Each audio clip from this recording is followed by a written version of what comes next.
Bueno, la reproducción sexual y la llegada de un nuevo ser al mundo comienza cuando una cigüeña se posa en la ventana de la habitación de los padres. Un diamante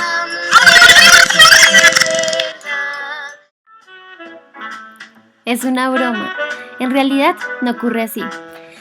La reproducción sexual es el proceso de crear un nuevo organismo descendiente a partir de la combinación de material genético de dos organismos de una misma especie, comenzando un proceso que se denomina meiosis, que es un tipo especializado de división celular, el cual se produce en organismos eucariotas.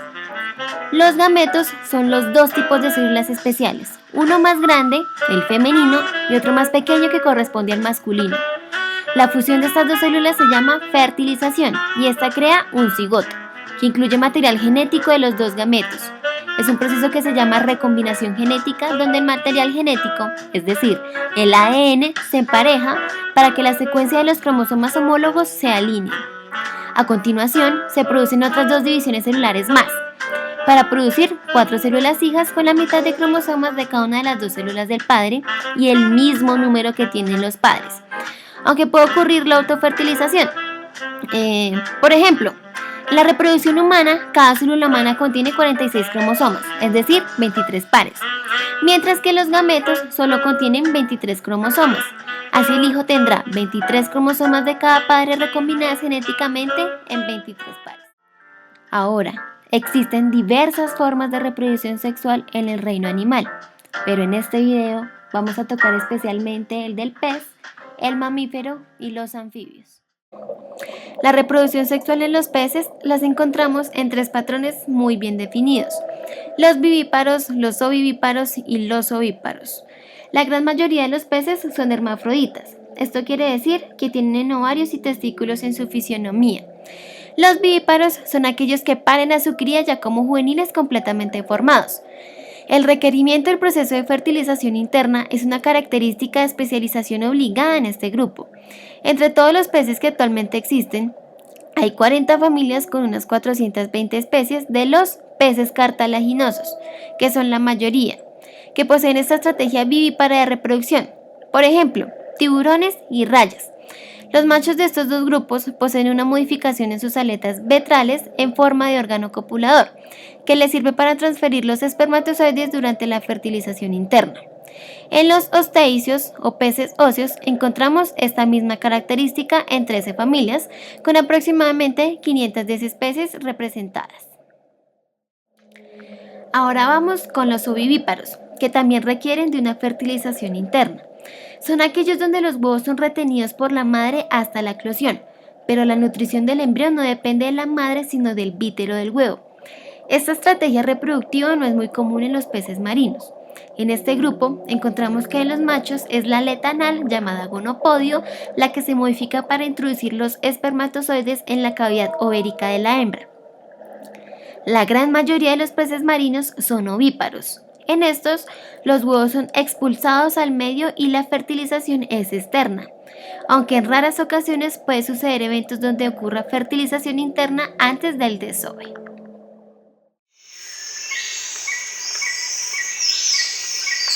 Bien, ahora vamos con los anfibios. La reproducción de los anfibios es una característica de la dependencia del sujeto sobre el agua, y es una reproducción sexual por fecundación externa, pudiendo haber fecundación interna en algunos casos. Hay algunos huevos que no tienen cáscara, y es por esta razón que necesitan del agua para proteger los huevos de la radiación solar y de los choques. Solo tienen una cápsula de gelatina sobre ellos, solo pueden mantenerse con vida en el agua. Por lo general, los machos en cópula vierten el líquido seminal bajo el formato de una vaina o cadena gelatinosa que rodea el óvulo.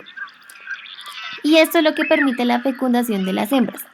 La fertilización de los anfibios se produce en agua dulce, porque este tipo de agua va a ser la que proteja a los huevos durante su desarrollo y permite que los anfibios no necesiten anexos embrionarios.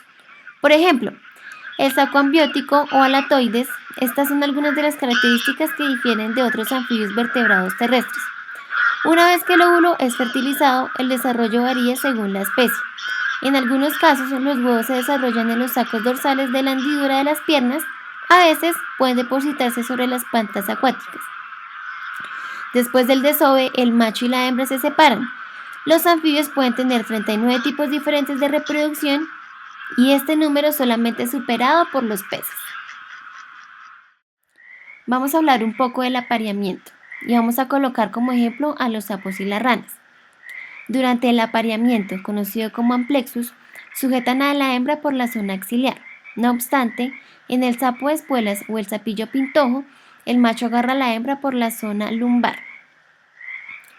El macho sujeta a la hembra con gran fuerza, gracias a la gran musculatura de las patas anteriores y a las protuberancias situadas al nivel de dichas patas denominadas callosidades nupciales, que favorecen una superficie de contacto rugosa. El macho deposita los espermatozoides en la estructura llamada espermatoforo. Cuando la hembra se coloca en forma de cruz en los tritones y salamandras, el espermatoforo libera al macho, es recibido por la hembra que lo sitúa en su cloaca.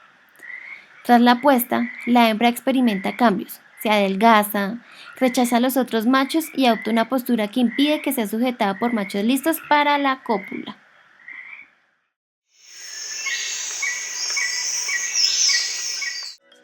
Y por último vamos a hablar de los mamíferos. Estos son un grupo diverso de animales, pero que en temas de reproducción coinciden en muchos aspectos. En primer lugar, la reproducción de los mamíferos es siempre sexual. A diferencia de la mayoría de invertebrados, las crías de los mamíferos siempre son genéticamente distintas a sus progenitores.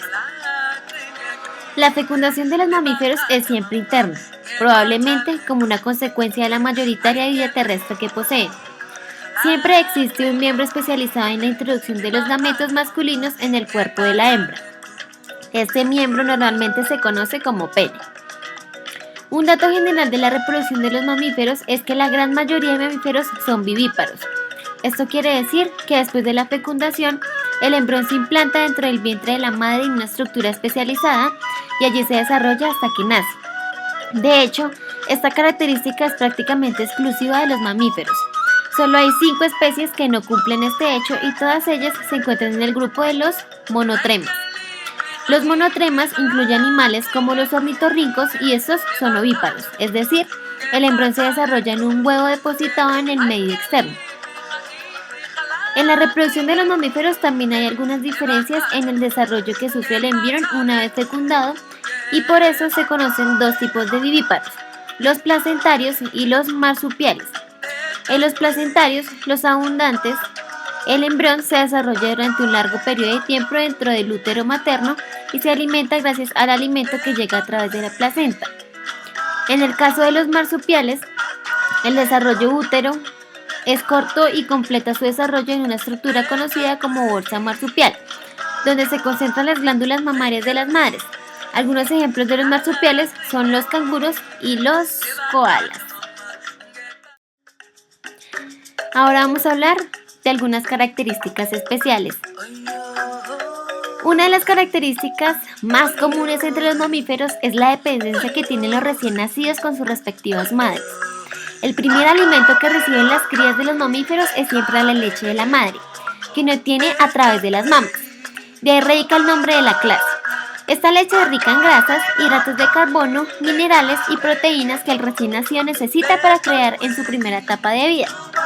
Existen dos tendencias claramente diferenciadas en la reproducción de los mamíferos: los que dan a luz a un gran número de crías relativamente poco desarrolladas y los que dan a luz a muy pocas crías en cada parto, aunque más desarrolladas. El primer caso se dan animales que tienen un alto índice de mortalidad, incluye animales como los roedores. El segundo grupo está compuesto por animales como los primates o los cetáceos. Vamos a hablar de los hábitos reproductivos. En la reproducción de los mamíferos existen hábitos reproductivos que se pueden clasificar en diferentes grupos según cómo se relacionan los machos con las hembras. El primero es la poliginia. Es la forma más habitual, en la que el macho se puede aparear con varias hembras diferentes durante el mismo periodo de tiempo. El segundo, la poliginandría, la segunda manera, en la que tanto macho como hembra se pueden aparear con varios individuos del otro sexo según una temporada de cría y es exclusiva de primates. El tercero es la monogamia. La monogamia es la relación en la que un macho y una hembra se aparean y esta unión durará por lo menos una estación reproductiva. Y la poliandría. La poliandría es la relación en la que una hembra se aparea con todos los machos de un grupo en una colonia.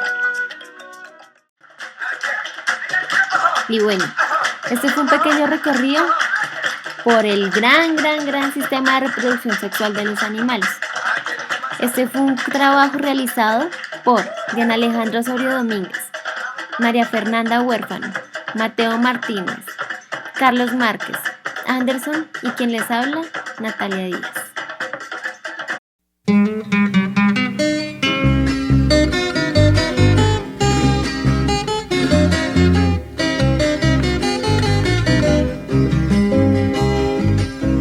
Deme un aguardiente de caña, de las cañas de mis valles y el anil de mis montañas.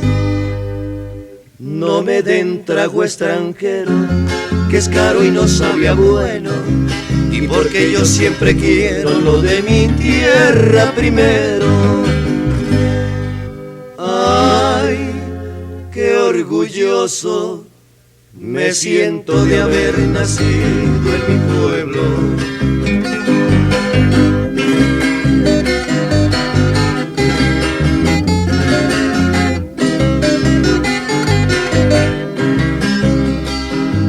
A mí cánteme un bambuco de esos que llegan al alma, cantos que ya me arrullaban cuando apenas decía mamá.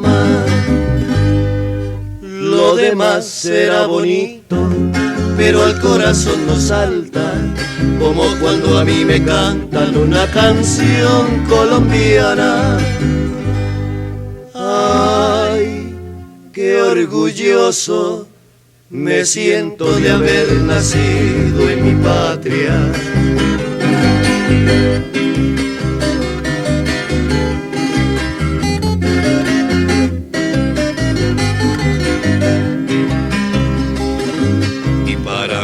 Muchacha perladita o morena, una mona de ojos claros y suave piel montañera.